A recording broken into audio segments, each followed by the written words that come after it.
Selamat siang, Bu Dian. Saya Reva Kurnia dari kelas 11 IPS 3 akan membacakan teks monolog karya Putu Wijaya yang berjudul Ibu Sejati. Sebagai ibu yang baik, aku datang ke kantor polisi atas kemauan sendiri, melaporkan putraku, Ujang yang telah menghilaf sesat bejat buas. Ia teler, lalu membantai satu keluarga ludas. Ia mengunci mereka dalam kamar, lalu membakar. 5 orang meninggal termasuk pacar Ujang sendiri. Alasannya tidak ada. Ia bilang tidak tahu. Aku tak sadar, Ibu, katanya. Aku berharap yang berwajib akan bijaksana oleh laporanku yang terus terang, mengakui kesalahan Ujang. Dengan harapan supaya itu bisa meringankan hukumannya. Banyak yang bilang, kalau berterus terang mengaku dosa, hukumannya ringan.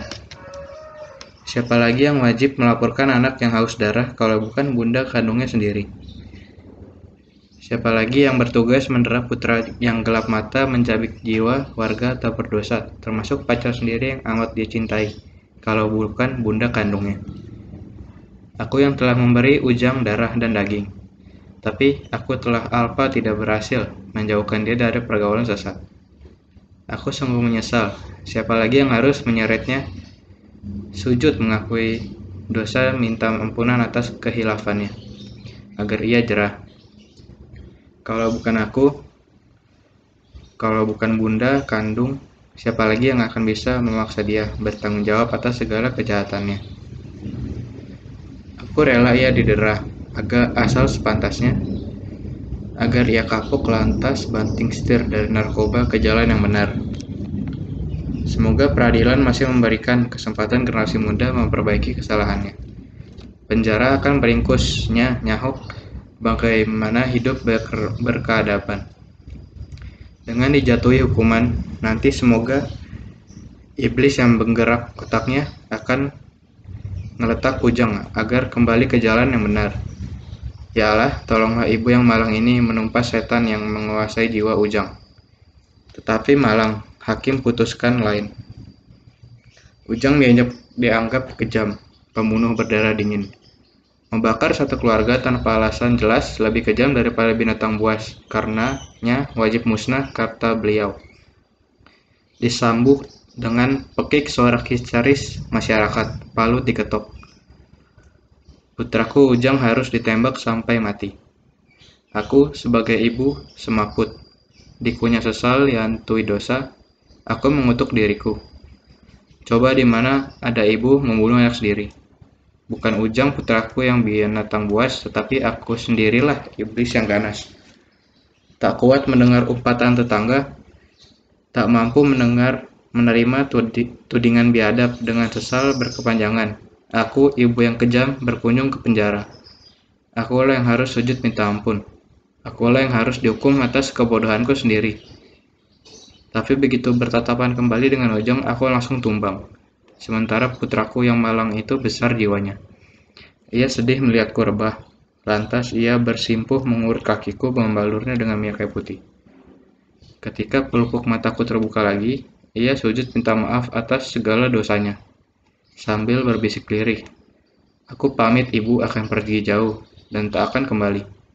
Ia sama sekali tidak mengutuk putusan peradilan. Sama sekali tidak menghujat ibu kandungnya. Sama sekali tidak menggugat kebekuan hati presiden yang tidak memberikannya gerasi. Sama sekali tak menggugat kenapa nasibnya malang. Ibu tak usah menyesal. Jangan merasa berdosa, katanya menghiburku. Perbuatan ibu adalah suri yang teladan.